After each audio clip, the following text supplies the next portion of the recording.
संरक्षक जी, हम ये पूछना चाह रहे हैं कि जो अग्निपथ योजना सरकार लाई है अग्निवीरों के लिए, कि जो 4 साल में जो है रिटायरमेंट दे देगी, ये पॉलिसी सरकार को क्यों लानी पड़ी और इससे क्या फ़ायदे हैं और क्या नुकसान हैं?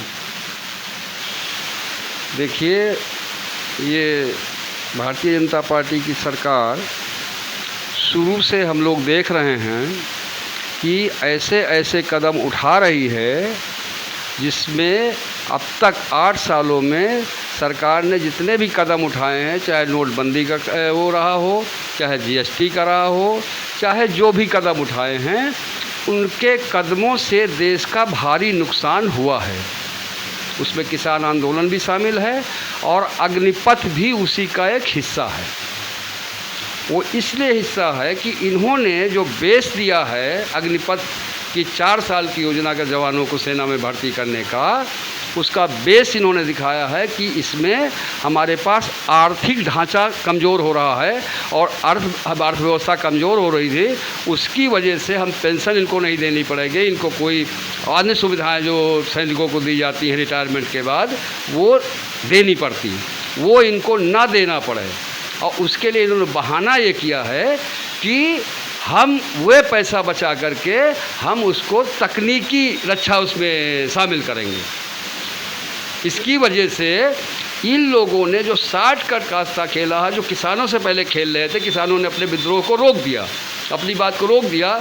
जवान भी अग्निपथ योजना के आने के बाद उसी तरह से सड़कों पर उतर आए और सड़कों पर उतरते हुए और सारे अपोजिशन के लोग, सारे बुद्धिजीवी लोग इस योजना को गलत कह रहे हैं। लेकिन यही नौजवान एक दिन जो है राहुल गांधी को पप्पू कहते थे और मोदी मोदी का नारा लगाते थे, और आज यही नौजवान फिर मोदी जी का विरोध कर रहे हैं। देखिए, वो इसलिए कर रहे थे कि उनको ज्ञान नहीं है। एक हिंदुत्व का नारा दे करके इन लोगों ने, सांप्रदायिक नारे इन लोगों ने दे करके राम को इन्होंने भुनाया, धर्म को इन्होंने भुनाया, और भुनाते हुए देश की जो स्थिति आज है उसको देखिए कि इनकी जीडीपी कहाँ चली गई, बेरोजगार कितने हो गए, वो कितने हो गए। उसके ये कारण इनका है कि ये लोग आपको दिखाएंगे। तो जब इन्होंने कहा था कि नोटबंदी किया था तो कहा 15 लाख रुपए खाते में आ जाएगा। इन्होंने जनधन खाता खुलवाने से ले करके वो आज तक की जितनी भी स्कीमें दिया है उसी का ये भी एक हिस्सा है, ये जो अग्निपथ और अग्निवीर योजना है। और इसमें अभी जो नोटिफिकेशन हुआ है उसमें ये कहा जा रहा है कि इनको कोई भी सैनिक है ही नहीं, और जब ये सैनिक ही नहीं तो इनको कोई सैनिकों की सुविधाएं नहीं दी जाएगी। आप बताइए, 30,000 रुपया इनको दे करके 9,000 उसमें खाते में जमा कराएंगे। 20,000 रुपये महीने में कौन चाइना बॉर्डर लड़ने जाएगा, कौन कश्मीर बॉर्डर लड़ने जाएगा। और इसके बाद इनका मतलब ये है कि ये योजना लागू करने के बाद में आपको 10 लाख की योजना दिखा दें और उसका ये कर दें, और इसके बाद इनको चुनाव जीतना है 24 का। ये 24 की तैयारी है। मतलब यही कि ये नौजवान जो पहले राहुल गांधी को पप्पू कहते थे, मोदी जी ने इन्हीं को पप्पू बना दिया। और ये कहाँ तक सही है, ये जो रेल जला रहे हैं और बस जला रहे हैं? देखिए, जलाना समाधान नहीं है।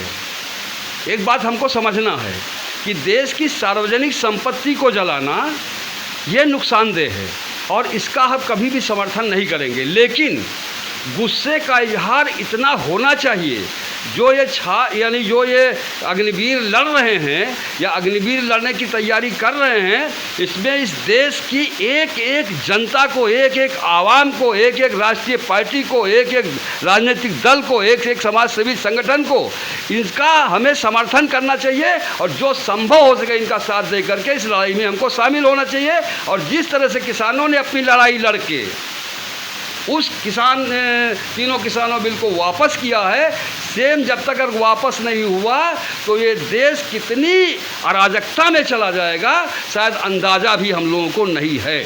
इसलिए मेरा निवेदन है आल पार्टी से, आल लोगों से, आल बुद्धिजीवियों से, आल उन लोगों से जो बुद्धिजीवी वर्ग का काम कर रहे हैं, समाज को ठीक करना चाहते हैं, इस योजना को किसी भी तरह से वापस करवाएं।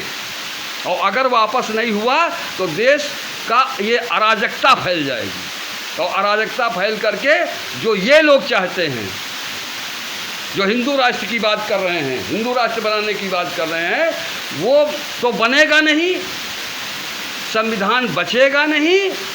लेकिन जैसे 1000 साल हम लोग गुलाम रहे पीछे, हम फिर गुलामी की तरफ चले जाएंगे। इसलिए इस योजना को रोकना ज़रूरी है, क्योंकि अभी आपने दुनिया में जो लड़ाई यूक्रेन में चल रही, रसा चल रही है, रूस जैसा देश इन्हीं सैनिकों को भेज करके वहाँ पर आज जो 10 दिन का युद्ध था उसको महीनों खींचा जा रहा है, तब भी नहीं सफल हो पा रहा। इसलिए ऐसे वीरों को हमें तैयार करना है, जैसे हमारे जो शहादत देने के लिए तैयार रहते थे, इनका कोई मतलब ही नहीं है।